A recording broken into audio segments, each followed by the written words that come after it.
Today is Thursday, August 8th, 2024. A very good evening and a warm welcome to News Hour. 60 minutes of the most recent news coming out of Liberia, Africa, and the rest of the world. My name is Anthony Vowen. The big stories we're following tonight. Information Minister Gerald Pia warns opposition political actors against protestation to protect the peace and stability of the country.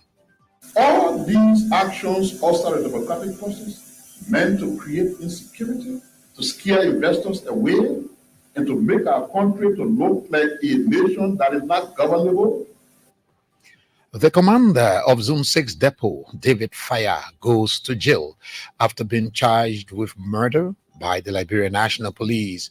The officer in charge of the Liberia Drug Enforcement Agency, Christopher Peters, calls for multi-sectoral approach in the fight against drugs. In Kenya, police fired tear gas to disperse small groups of anti-government protesters in the capital, Nairobi.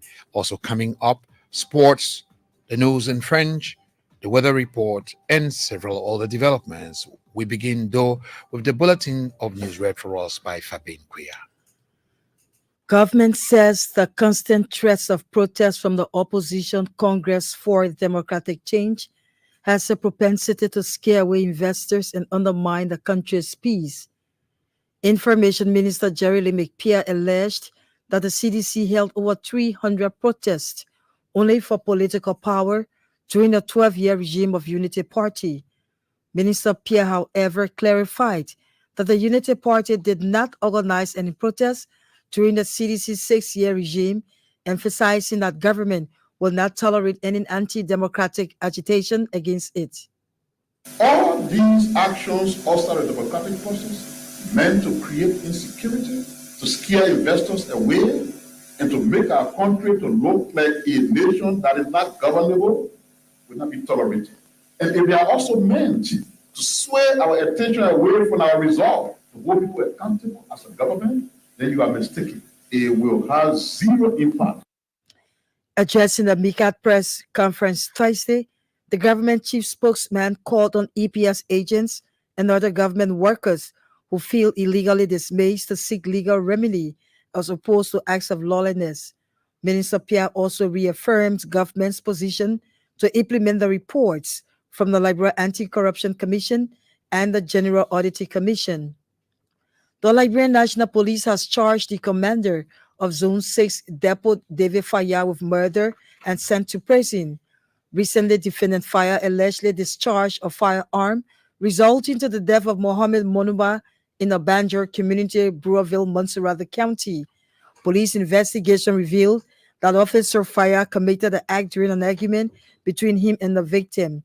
The investigation also revealed that the victim did not exhibit any weapon that may have deemed threatening to warrant the discharge of firearm by Officer Faya. The officer in charge of the Liberia Drug Enforcement Agency, Christopher Peters, wants multi-sectoral approach in the fight against drugs. Mr. Peters said the building of a drug-free society requires a collective responsibility of relevant government institutions through strong collaboration.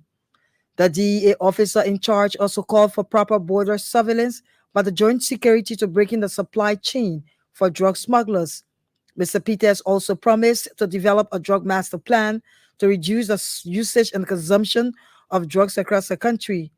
Mr. Peters made a call Wednesday when he appeared on ELBC Nightline program. The International Federation of the Red Cross has provided over 500,000 United States dollars to the Liberian National Red Cross Society. The fund is to support persons affected by the recent devastating flooding in Montserrat, Bong, and Grand Cape counties. The Secretary General of the Liberian National Red Cross Society, Gregory Blamo, said the money was provided by the Disaster Relief Emergency Fund of the Federation. Mr. Blamo disclosed that European Union in Liberia contributed over 100,000 United States dollars to the Federation's Disaster Relief Emergency Fund. He said 1,500 families affected in 30 communities in the 3 flood-affected counties will be targeted, as well as 400 families whose homes were affected during the flooding. The National Housing Authority has launched a nationwide survey and inventory of off-takers are potential buyers of homes and properties expected to be built by the NHA under fresh investments by partners. In the release, the first phase of the exercise will cover 5 counties, with remaining 10 counties to be covered in subsequent phases. Meanwhile, NHA Managing Director Florence Jigbe has assured the NHA remains committed to providing comprehensive and accurate data to assist in understanding the housing market and its demands. A Liberian-based WASH advocacy group United Youth is calling on government to make the National Development Plan more inclusive. The executive director of United Youth, Tumitokpe, said there is an urgent need for government to prioritize WASH and nutrition. Speaking Thursday at a news conference in Monrovia, Mr. Kpe noted WASH is not only a requirement to good health, but contributes to resilient communities.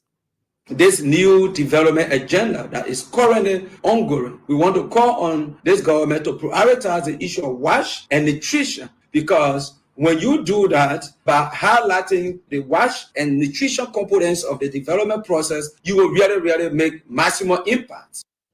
Mr. Kpe also disclosed plans by his organization to identify with more than 1,000 flood victims in Pinsville, Gardnersville, and Johnsonville in the coming days. He said a team is already on the field carrying out the necessary assessment. The official groundbreaking ceremony for the construction of the much anticipated 5.5 million China 8 television and radio expansion project at the Liberia Broadcasting System is expected to take place in the coming days. The disclosure was made Thursday by LBS Director General Eugene Fagon at the official launch of the Youth Media Action Cohort 5 Vacation Journalism Program in Pinsville. Director Fagon told the gathering the modern complex will be equipped with modern broadcast equipment to enhance the work of the state broadcaster. August 16, on a Friday at 11 a.m., the president of this country will put shovel in the ground for a China aid sponsored $5.5 million television and radio expansion project that will be built right on our facility. And then so we are going to have modern equipment and a modern building. According to the LBS Director General, President Joseph Boyka will perform the groundbreaking ceremony at the system's compound on Friday, August 16. Director Fagon noted the current management team is preparing the state broadcaster for a new generation takeover. At the same time, LBS Director General Eugene Fagon is urging emerging and aspiring journalists to venture into more reading and research. Dr. Fagon said doing so will equip them and make them more valuable in the broadcasting industry of the country. He made a statement Thursday at the official launch of the Youth Media Action Cohort 5 Vacation Journalism Program in Pinsville. Director Fagon admonished the students to be serious as they undergo intense training by the Youth Media Action. He assured that LBS facility remains open to developing and showcasing the potentials of young people. In remarks, the Executive Director of Youth Media Action, Varma Kamara, thanked the Liberia Broadcasting System for the growing partnership. Mr. Kamara also assured Director Fagon that the YMA will work with LBS to ensure the capabilities of young people are built in journalism and other professional fields. He also welcomed the decision by LBS management to grant permission to competent participants of YMA ongoing training to anchor news via the television. The students have been trained in journalism and public speaking, among others. The training is expected to last for 6 weeks. The Liberian government and African Development Bank have signed a $10 million United States grant to enhance smallholder agriculture development in Liberia. The grant is part of additional financing to the Global Agriculture and Food Security Program in the country. Acting Finance Minister Anthony Myers signed on behalf of government, while African Development Country Manager Benedict Kanu signed for the bank. The project is aimed at boosting food and nutrition security while reducing poverty among targeted rural population. A release quotes African Development Bank Country Manager Benedict Kanu as saying the provision of additional grant is aligned with the objectives of the National Agricultural Development Plan 2024-2030. Of the total cost of $19.8 million for the project, Global Agriculture and Food Security Program will contribute $18.2 million while African Development Bank and the Liberian government will contribute 429,027 and 453,000 respectively. The 12th European Union Liberia Partnership Dialogue is expected to get in the country shortly. The meeting will be co-chaired by Foreign Minister Sarah Besleyanti and the head of the European Union delegation to Liberia, Ambassador Nona Dupris. According to a foreign ministry release, the meeting is aimed at strengthening bilateral cooperation and address key mutual interests of Liberia and the European Union. The release said the agenda of the event includes crucial topics such as good governance, rule of law, human rights, climate change, and environmental sustainability, among others. The Liberian delegation will include cabinet members and heads of agencies, while the European Union delegation will include ambassadors and chargé d'affaires from EU member states in Liberia. And a social justice and human rights activist, Maxime Kpaklo, has attributed Liberia's underdevelopment to rampant corruption and impunity. Mr. Kpaklo said for Liberia to experience development and regain her position among the Committee of Nations, corruption must be tackled at every level. He believes corruption has had a devastating impact on every fabric of the country, cautioning government to fight the menace if they must succeed.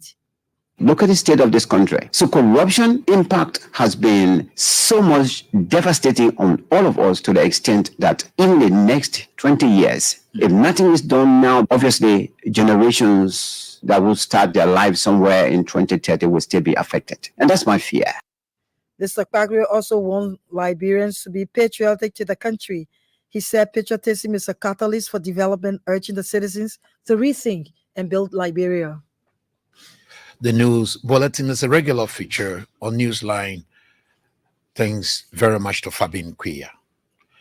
Government has frowned on constant threats and acts of protest by Congress for Democratic Change, CDC.